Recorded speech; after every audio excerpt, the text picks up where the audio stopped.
दोस्तों body building के साथ कंट्रोवर्सी का नाम इसलिए जुड़ा गया है बिकॉज सपोज अगर मैं इन दोनों बॉडी बिल्डर को कंपेयर कर रहा हूँ और जो मेरा फेवरेट बॉडी बिल्डर है वो जरूरी नहीं कि आप सारे लोगों का फेवरेट हो। आप लोगों का अलग हो सकता है, बल्कि हर एक पोज में अलग हो सकता है। बट दोस्तों कुछ ऐसे फैक्टर्स होते हैं जिनको कंसिडर करना बहुत इंपॉर्टेंट होता है, जैसे कि डेंसिटी आती है, कंडीशन आती है, सिमेट्री आती है, डीप मसल सेपरेशन आता है। ये सारी चीजें होती है, तो ये चीजें only real body building fan, deep analysis करने वाले लोगों को पता होती है। तो यहाँ पे मैं आज एक्सप्लेन करने वाला हूँ कि जजिंग कैसी होती है 2017 के ओलंपिया में। बिकॉज 2017 का ओलंपिया काफी चर्चा में था कि फिलिप को हारना चाहिए था, बी ग्रैमी को जीतना चाहिए था। बट दोस्तों मैं आपको बता दूं, जो फैक्टर्स है उसमें प्लस पॉइंट ज्यादा फिलिप के हैं। अगर उनका गट इशू नहीं रहता 2018 में, देन 2018 में भी वो जीत जाते शॉन रोडन के साथ। जस्ट उनके साथ गट इशू हुआ था, इसलिए उनकी स्टेज परफॉर्मेंस अच्छी नहीं रही थी। तो बात करते 2017 की कि फिलिप क्यों हर एक पोज में जीत रहे थे और कैसे जीत रहे थे एंड जजेस ने किस तरीके से जजिंग की थी। फर्स्ट ऑफ ऑल दोस्तों हम फ्रंट डबल बाइसेप से स्टार्ट करेंगे। मैं आप लोगों को ही पूछना चाहूंगा कि इस फोटो में कौन से बॉडी बिल्डर की फिजिक में आपको ब्यूटी नजर आती है। ब्यूटी से हम स्टार्ट करते हैं। जैसे कि दोस्तों फिलिप के बाइसेप्स में स्ट्राइशंस आते हैं। काफी रेयर बॉडी बिल्डर है, 2-3 बॉडी बिल्डर होंगे उनके बाइसेप्स में स्ट्राइशंस आते हैं। उनकी वेस्ट छोटी है, भले उनके लैट्स छोटे हैं बट वेस्ट छोटे होने के कारण लैट्स अभी भी बड़े लग रहे हैं। लेग्स में सेपरेशन अच्छा है, काफ मसल प्रेजेंट है। तो फ्रंट से लेके मतलब सर से लेके पैर तक उनके हर एक मसल्स प्रेजेंट है। आप ऐसा नहीं कह सकते कि कोई भी मसल लैक कर रहा है। और फिजिक की डेंसिटी देखो, कितने हार्ड एंड डेंस उनकी फिजिक आती है। अगर बात करूं मैं बी ग्रैमी की, देन बी ग्रैमी की ये कंडीशन उनके लाइफ की सबसे बेस्ट कंडीशन थी, ऐसा मुझे लगता है। और दोस्तों उनके लेग्स में 2015 के बाद में कभी भी उतना अच्छा सेपरेशन नहीं दिखा। मिड सेक्शन उनका ज्यादा पॉपअप नहीं लग रहा, लैट्स काफी बड़े लग रहे हैं, आर्म्स की साइज भी अच्छी खासी है। पर दोस्तों उस फिजिक में इतनी ब्यूटी नहीं बन पा रही, इतना फ्लो नहीं बन पा रहा। बिकॉज दोस्तों आपको पता है ना, फ्लो क्या होता है, प्रोपोर्शन होता है हर एक मसल का। जैसे कि आप फिलिप की फिजिक देख लो, उनके बाइसेप्स बड़े हैं, देन उनके ट्राइसेप्स भी उतने ही बड़े हैं, उनके लैट्स भी उतने ही बड़े हैं, लेग्स की साइज भी ओवरऑल उतनी ही है। मतलब कोई भी मसल मास बाकी मसल मास को डिसबैलेंस नहीं करता, राइट। तो ये होती है कंप्लीट फिजिक, और इसलिए फिलिप को कहते हैं द गिफ्टेड बॉडी बिल्डर। अगर मैं बी ग्रैमी की बात करूँ देन दोस्तों उनकी स्टेज परफॉर्मेंस भी अच्छी थी, ओवरऑल फिजिक ब्यूटीफुल थी उनकी। बट दोस्तों कहीं ना कहीं वो फ्लो नहीं बन पा रहा था फिजिक में, लेग्स में सेपरेशन नहीं बन पा रहा था। काफ मसल भी देख लो, अगर ओवरऑल बॉडी उनकी कंपेयर कर ले देन उनके लेग्स के साइज के अकॉर्डिंग उनके काफ्स नहीं है। तो इसे कहते हैं प्रोपोर्शनलिटी, जो प्रोपोर्शनलिटी 100% नहीं है बी ग्रैमी की फिजिक में। ये चीज मुझे ऑब्जर्व हुई एंड आई होप कि जजेस ने भी इस तरीके से इस पोज में दोनों को जज किया होगा और ये पोज फिलिप को दिया होगा। गाइस सेकंड पोज हम चेस्ट की बात करते हैं, साइड चेस्ट का ये पोज है। और दोस्तों जो बी ग्रैमी की पोज है, इस पोज में उनके लेग्स एक अलग लेवल पे जाते हैं। जो उनके ग्लूट्स है उसमें अलग तरीके के फाइबर दिखते हैं मुझे, और ओवरऑल उनकी फिजिक मुझे प्लीजिंग लगती है इस पोज में। और फिलिप के लेग्स और हैमस्ट्रिंग में भी काफी पेपर स्किन दिखती है, बट अलग एंगल से फोटो खींचा गया है इसलिए आपको नोटिस नहीं हो रहा। बट दोस्तों अगर बात ओनली चेस्ट की करूँ, देन शोल्डर के साथ चेस्ट का तालमेल देख लो आप फिलिप के फिजिक में। और लेफ्ट वाले चेस्ट में जो स्ट्राइशंस आ रहे हैं और हार्ड एंड डेंस मसल्स जितने हैं वो देखने में आपको नजर आएंगे, बट जो बी ग्रैमी है उतने उनके हार्ड मसल्स नहीं आते। शोल्डर एंड चेस्ट आपको सेपरेटेड नहीं दिखेगी, बल्कि फिलिप का फ्रंट डेल्ट एंड चेस्ट आप देखो कितना सेपरेटेड लगेगा।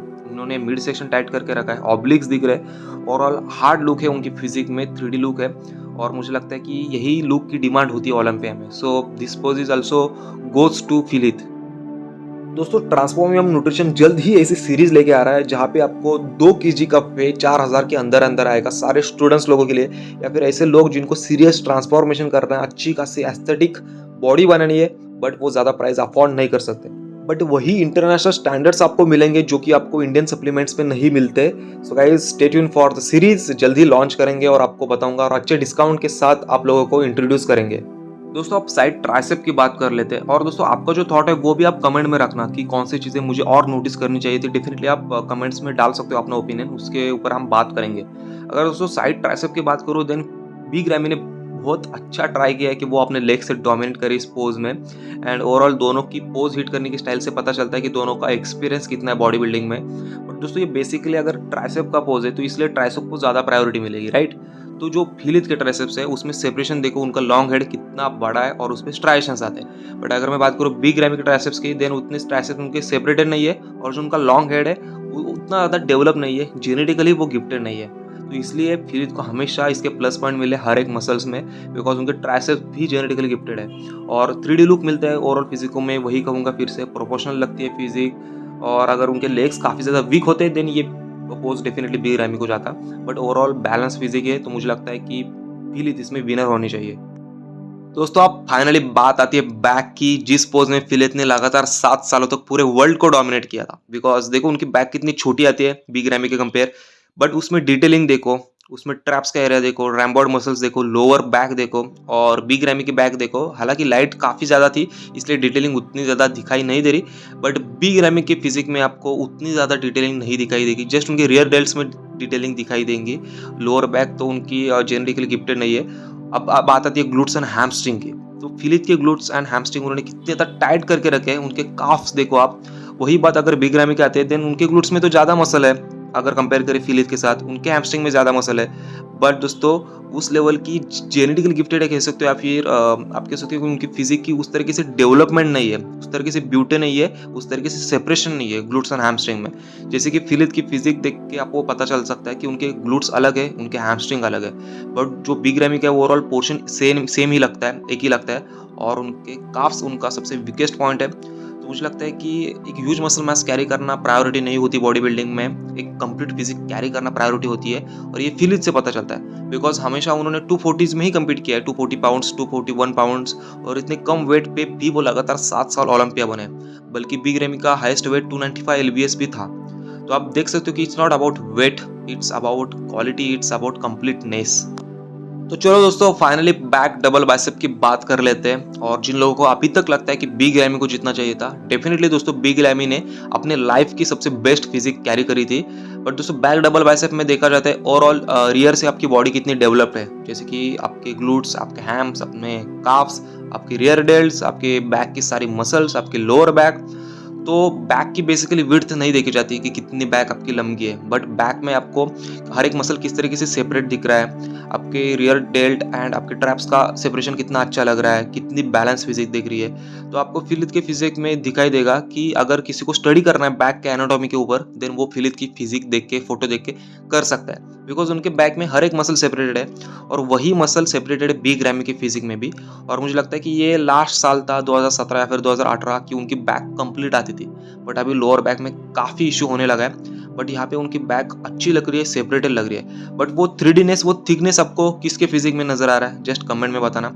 एंड बैक हिट करने का स्टाइल आपको किसका अच्छा लग रहा है? मुझे तो स्टाइल अच्छा लग रहा है फिलिप का, बिकॉज उन्हें ग्लूट्स को अपने कस के टाइट करा है, उसके बाद अपने हैमस्ट्रिंग को भी उन्होंने टाइट करा है। और इससे पता चलता है कि किस लेवल की कंडीशन उन्होंने कैरी करी थी। उनके हैमस्ट्रिंग में आप पेपर स्किन देख सकते हो। आई नो कि he is a genetically gifted body builder, पर दोस्तों उसके बाद भी जो हार्डवर्क करना होता है फिजिक को डिजाइन करने के लिए, बिकॉज फिलिप ने कभी भी उतना हार्ड वर्कआउट नहीं किया है, इसलिए वो कभी भी उतने ज़्यादा वाइड नहीं हो गए। बट उनकी प्रायोरिटी ये थी कि वो मसल बिल्ड करें, एंड वो हमेशा यही कहते हैं कि it's not about lifting weights, it's about building muscles. और उनको पता था कि हर एक मसल्स बैलेंस होना चाहिए। अगर मेरे शोल्डर्स अच्छे नहीं है, अगर मैं शोल्डर पे ज़्यादा काम करूँगा देन वो इन प्रोपोर्शनल हो जाएंगे। सो ये फिलिप की मेंटालिटी थी। और ये पोज में आप अपना ओपिनियन बताना, बिकॉज ये जो फिलिप की पोज है इसमें कोई भी उनको टच नहीं कर सकता एक्सेप्ट रॉनी कोलमन। उनको कोई भी टच नहीं कर सकता, ऐसा मुझे लगता है। अगला पोज है दोस्तों abdomen with thigh muscle, but thigh muscle में बिग रैमी के तो सेपरेशन ही नजर नहीं आ रहा उतना अच्छा। हालांकि लाइट का तो इशू डेफिनेटली था 2017 के ओलंपिया में, ज़्यादा लाइट थी, बट जो फिलिप के लेग्स है उसमें सेपरेशन आपको अच्छा खासा दिखाई आएगा उसी लाइट में। तो इससे आप अंदाज़ा लगा सकते हो कि जो बिग रैम के लेग्स है वो उतना अच्छा जेनेटिकली गिफ्टेड नहीं है और उसमें उतना अच्छा सेपरेशन नहीं दिखता। बल्कि जो मिड सेक्शन है वो मुझे ज़्यादा टाइट लगता है बिग रैमी का, लैट्स भी उनके काफ़ी ज़्यादा बड़े लगते हैं, बट उतनी उनकी वेस्ट भी बड़ी है तो उतना अच्छा वीडे पर नहीं बन पाता। बट फिलिप का वीडे पर यहाँ पे भी अच्छा बन रहा है। सो इस पोज में आप बताना कि आपका फेवरेट बॉडी बिल्डर कौन सा है, जस्ट कमेंट में आप बता सकते हो। So guys last pose is most muscular, और इस पोज में मैं दिखाऊंगा दोनों बॉडी बिल्डर की फिजिक की कंडीशन जो उन्होंने कैरी करी थी 2017 के ओलंपिया में। तो दोस्तों जो फिलिप ने कंडीशन कैरी करी थी one of the best condition थी उनकी करियर की। जस्ट उनके मिड सेक्शन के वजह से उनकी कंडीशन यहाँ पे नोटिस नहीं हो पा रही थी, बट दोस्तों ओवरऑल वो पील्ड थे, जैसे वो 2011, 12 एंड 13 में थे, उसके बाद डायरेक्टली वो 2017 में उतने ज़्यादा पील्ड आए थे ऐसा मुझे पर्सनली लगता है। वो थोड़े से छोटे डेफिनेटली हो गए थे, उनकी विड्थ थोड़ी सी छोटी हो गई थी। बट दोस्तों 2017 के ओलंपिया में फिलिप ने उस तरीके से मोस्ट मस्कुलर हिट नहीं किया था जैसे वो हमेशा से एग्रेसिव तरीके से करते थे। उसमें वो काफ़ी ज़्यादा डेंजरस लगते थे एंड उनको रॉनी कोलमन के अलावा कोई भी हरा नहीं सकता उस पोज में। ऐसे काफ़ी सारे लीजेंड्स लोगों ने, लीजेंड्स बॉडी बिल्डर्स ने कहा है। बट इस तरीके से अगर वो पोज को हिट करे फिर भी वो डोमिनेट कर रहे हैं बिग रैमी को, बिकॉज उनकी डेंस मसल आ रही है, हार्ड मसल आ रही है, लेग्स में सेपरेशन अच्छा लग रहा है, मिड सेक्शन क्रिस्पी लग रहा है, काफ्स तक उन्होंने टाइट करके रखे। बट दोस्तों मैं वही कहूँगा, जो बिग रैमी उनकी अपर बॉडी काफ़ी अच्छी थी उस टाइम, बट लोअर बॉडी में उतना अच्छा सेपरेशन नहीं था और इसीलिए उनको हराया गया था। तो दोस्तों ये जजिंग पैटर्न होता है और इसी के बेसिस पे जजिंग होती है, जिसमें डेंसिटी देखी जाती है। और अगर फिलित की बात आती है, देन डेंसिटी एंड हार्डनेस हमेशा से उनके साथ प्लस पॉइंट रहे। अगर वो अभी भी कमबैक करेंगे, देन ये दो चीज़ें उनके लिए हमेशा उनके फेवर में रहेंगी। उसके बाद स्ट्राइशंस उनके शोल्डर में आप देख सकते हो, जो कि बिग रैम के शोल्डर्स में उतने नहीं है। उनके फॉरआर्म्स भी देख लो कितने डेवलप्ड है, इसलिए उनको कंप्लीट बॉडी बिल्डर कहते हैं। बाइसेप्स में स्ट्राइशंस आते हैं, ओवरऑल चेस्ट में वैस्कुलरिटी अच्छी है। तो दोस्तों ये सारे फैक्टर्स के ऊपर फिलिप को जिताया गया था। बट 2018 में उनका जो मिड सेक्शन है वो काफ़ी ज़्यादा फूला हुआ था, काफ़ी ज़्यादा बाहर आ गया था, गट तैयार हुआ था और इसलिए उनको जिताया नहीं गया था, शॉन रोडन को जिताया गया था। बट तभी भी मिस्टर कंप्लीट फील ही थे और इसी के बेसिस पे 2017 का जजिंग हुआ था। तो अगर आपको कोई डाउट है, अगर आपको लगता है मैंने काफ़ी गलती कर दी है, then definitely you can put your thoughts in comment section. आप मुझे बताना नेक्स्ट वीडियो कौन सा टॉपिक पे चाहिए, ये भी मुझे बताना। So thank you so much for watching it, see you soon, love you all and stay tune for the next